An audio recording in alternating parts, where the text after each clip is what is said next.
भाट नंढे खंड जो ॾातियार कबीलो आहे। भाट कबीले जो हवाले सां जो कमकार रहियो आहे नंढे खंड में, उहो रहियो आहे पीढ़ियूं लिखणु, सुजरा लिखणु। भाट पंहिंजे ॻोठनि में ईंदा हुआ, मुख़्तलिफ़ ॻोठनि में वञी उते माण्हुनि वटि वेही कचरियूं करे हुननि जो सुजरा लिखंदा हुआ ऐं माण्हू उन्हनि खे दान तौर ते हुननि खे बदिले में इहो को उठ ॾींदो हो, को पैसा ॾींदो हो, या बकरी ॾींदो हो, या गऊं ॾींदो हो, हिकु सम्झ हिकिड़ो वहिंवार हूंदो हो, उहो ॾींदा हुआ। पर भाट पीढ़ियूं लिखण सां गॾु उहे सुघड़ाप जे वखर खे हू घणो माना वापराईंदा हुआ, उहे माण्हुनि ताईं पहुचाईंदा हुआ ऐं तमामु बहितरीनु भाट शाइर बि रहिया आहिनि। भाटनि जी शाइरी तमामु घणो मशहूरु रही आहे। नंढे खंड में ॿ भाट कवि ॾाढा मशहूरु रहिया आहिनि, कवि वेंताल ऐं कवि गंग भाट। गंग भाट जो तस्करो असांखे अकबर बादशाह जे नौरतन मञा मिले थो ऐं अकबर जेका कचेरी आहे उन में जिते बीरबल जहिड़ो ख़ूबसूरत ॾाहो माण्हू हूंदो उते गंग भाट बि हूंदो। बीरबल बि सुघड़ हो ऐं शाइर हो ऐं गंग भाट ऐं बीरबल जा पाण मुक़ाबला बि थींदा हुआ। कवि वेंताल संस्कृत जो ख़ूबसूरत शाइर हो ऐं हुनजी शाइरी हिंदी मारवाड़ी में मिले थी ऐं जेका उनखां पोइ असांजो थरपारकर में जेको हिकिड़ो मशहूरु भाट कवि रहियो आहे उहो आहे चंदीराम भाट। चंदीराम भाट जेको आहे उनजे मशहूरु शेर असां वटि ख़ासि तौर ते हलंदो रहियो आहे, उहा कारूं झरनी कोर मरीअ तो पिणु मेलीअ नई, माथे टहुके मोर ॾूंग लाॻे ॾींदो। यानी कारूंझर जी जेका कोर आहे उन ते जॾहिं मोर नचंदो आहे, टहुकंदो आहे, तॾहिं ईअं लॻंदो आहे ॼण त डूंगर ॾीए वांगुरु ॿरी रहियो आहे, डूंगर ॾीए जो रूप ॾेई रहियो आहे। मरण खां पोइ बि दिलि कारूंझर खे छॾण ते न ईंदी। तो अहिड़ी तरह हुनजी ॿी शाइरी बि मशहूरु आहे। शेख अयाज़ जॾहिं ठारायो 1980 खां अॻु में 67-68 जे ज़माने में, 80 में त चंदीराम भाट साहिबु गुज़ारे वियो आहे।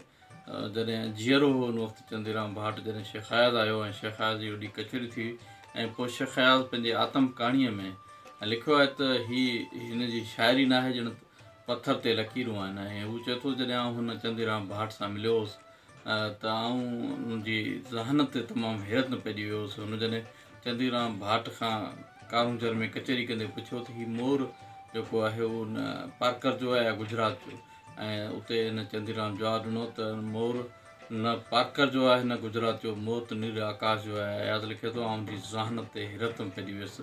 शेख अयाज़ पंहिंजे किताब में जेका बार बार हुनजो ज़िक्र कयो आहे चंदीराम भाट जो, काफ़ी भेरा ज़िक्र कयो आहे। हुन सां गॾु हुन जेको ख़त लिखिया हुआ ऐं हुन में ख़तनि में बि जेका आहे शेख अयाज़ चंदीराम जे सोठनि दोहनि जो ज़िक्र कयो आहे, बैतनि जो ज़िक्र कयो आहे। उनखां मुतासिर थी ख़ुदि शेख अयाज़ पंहिंजी शाइरीअ में चंदीराम जो ज़िक्र कयो आहे, पर हुनजी शाइरी जेका आहे उन में उन जेका उनजे सिटूं खणी उन पंहिंजी शाइरी में समोयूं आहिनि।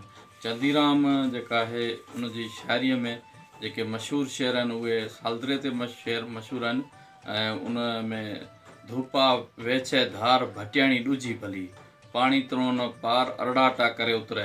शेख अयाज़ इन जे जेको इन मुतासिर थी पंहिंजी मशहूरु वाई जेका आहे लिखी हुई, भर्ज गरजे भटियाणी, भर्ज गर्ज भटियाणी, गर्ज गर्जे गूंगी धरती, भर्ज गर्जे भटियाणी, भर्ज गर्जे भटियाणी।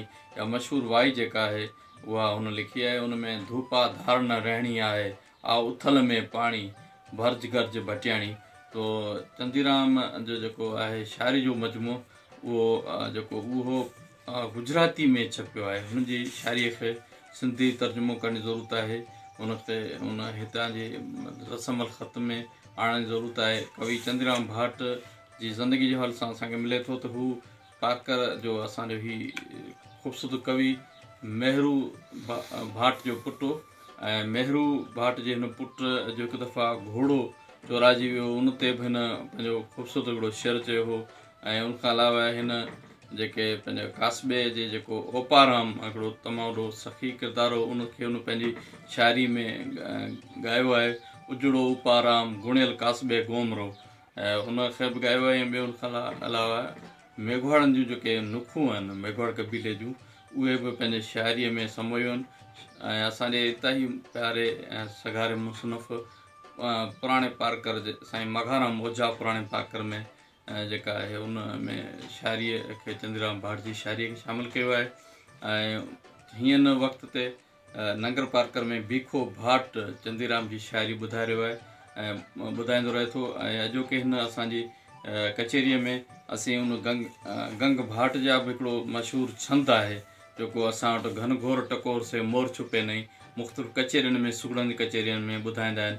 सो ॿुधाइजे थो, घन घोर टकोर से मोर छुपे नहीं तुरी छुपे नहीं वाघ उठाया रणभूमि में रजपूत छुपे नहीं दाता छुपे नहीं घर मंगत आया तारों की ओट में चंद्र छुपे नहीं सूरज छुपे नहीं बादल छाया जोगी बेख अनेक करे कर्म छुपे नहीं अंग बभूत लगाया चंचल नारी की चाल छुपे नहीं नी छुपे नहीं नैन लगाया कह गंग भाट सुन शाह अकबर कीरत छुपे नहीं छुपे छुपाया। तो मतिलबु त मींहं जी गजगोड़ थियणी सूरत में मोर खां रहियो न थींदो आहे ऐं पंहिंजी हू ॿोली ॿोलणु टहिकणु शुरू करे ॾींदो। अहिड़ी तरह वाघ खणण खां पोइ घोड़ी कॾहिं बि बीहंदी न। वेड़ जे मैदान में राजपूत जेको आहे उहो लिकींदो न ऐं हू विढ़ण लाइ तयारु थी वेंदो। अहिड़ी तरह मंगणार जे घर में अचण जी सूरत में दातार हुन खां लिकण जे बजाय हुनखे सखावत जो मींहुं वसाईंदो। तारा खणी केतिरा बि हुजनि पर उन्हनि जी ओट में चंद कॾहिं लिकी नथो सघे बादलनि जे छाइण सां सूरज छुपजी नथो सघे ऐं जोगी कहिड़ा बि रस्ता अख़्तियार करे पर कर्म जेका क़िस्मत आहे उहे कॾहिं लिकी नथी सघे। माण्हू अंग बबूत पंहिंजो पाण खे करे पर ज़ाहिर आहे जेके कर्म में हूंदो क़िस्मत में हूंदो ज़ाहिर पधिरो थींदो। चंचल नारी जी जेके अदायूं करे लिकी नथियूं सघनि ऐं मर्द जेका नींहुं लॻाइण खां पोइ लिकी नथो सघे। गंग भाट चयो त अकबर बादशाह नामूस जेका आहे ऐं अकबर बादशाह नामूस लिकाइण सां कॾहिं लिकी नथी सघे। सो ईअं इन क़िस्म जी गंग भाट जी बि शाइरी मशहूरु रही आहे। शेख अयाज़ गंग भाट खे पंहिंजी शाइरीअ में बि समोयो आहे ऐं उन कल्ह ॿुधाया भाट जो गंग कवीअ जा गीत मूं में छा गीत सदन खां पोइ उभरिया। ॿियो जेका हिकिड़ी मशहूरु राय आहे त भाट जेके आहिनि उहे उनजो सुजरो आहे भाटनि जो या भाटनि जी जेका हसब नसब जो तालुक़ आहे उहे तारीख़दान जेके आहिनि उहे राजपूतनि सां मिलाइनि था। एम ए पानीकार मशहूरु नंढे खण जे रेगिस्तान जो नक़ाद रहियो आहे लेखक रहियो आहे। उन जो हवालो ॾींदे भाग अली शोक लिखियो आहे त भाट जेके आहिनि इहे राजपूतनि इहे जेको राजनाग भाट जेको मशहूरु जेको रहियो आहे उनजो औलाद आहिनि। कनौज जो जेको बादशाह हो मेहरा भाट उहो राजनाग भाट जो पोटो हो। सो ईअं भाट जेके उनजो राजपूत उथणी वेहणी समाज उनजो राजपूती समाज आहे उनजो पहिरवेश जेको राजपूतनि सां मिलंदड़ आहे। ऐं भाट जे लाइ ॿी ॻाल्हि कई थी वञे त उहे भाटनि खे मुख़्तलिफ़ माण्हू जिन खे शाइरी जो शौक़ु हूंदो हो या इन क़िस्म जा उहे भाटनि खे मुलाज़िम तौरु रखंदा हुआ ऐं उन्हनि खां शेयर ख़रीद करे पंहिंजे नाले सां पढ़ंदा हुआ। इन क़िस्म जी शयूं हूंदियूं। शेख अयाज़ इन शइ जे रवायत खे पंहिंजी शाइरीअ में ईअं समायो आहे भुलो आई भाट विकिणी पियो वायूं भला कंहिं चिमकाट विकियाइन विझिजा। सो अॼोकी ही कचेरी गंग भाट ऐं उन चंदीराम जे तज़किरे सां हिते छॾिजे थी ऐं कवि वेंताल जी शाइरीअ ते ॿिए भेरे कचेरी कंदासीं। ऐं मुंहिंजे किताब थर थंदर थाक में चंदीराम भाट ते पूरो मज़मून आहे प्रोफाइल आहे। केरु दोस्त पढ़णु चाहे त उनखे पढ़ी सघे थो। ऐं शेख अयाज़ जी शाइरीअ में चंदीराम जो ज़िक्र आहे उन सां गॾु शेख अयाज़ जे आतम कहाणी जेका आहे उन में बि ज़िक्र आहे। ऐं नंगर पारकर में चंदीराम जी ॾेहरी मौजूदु आहे।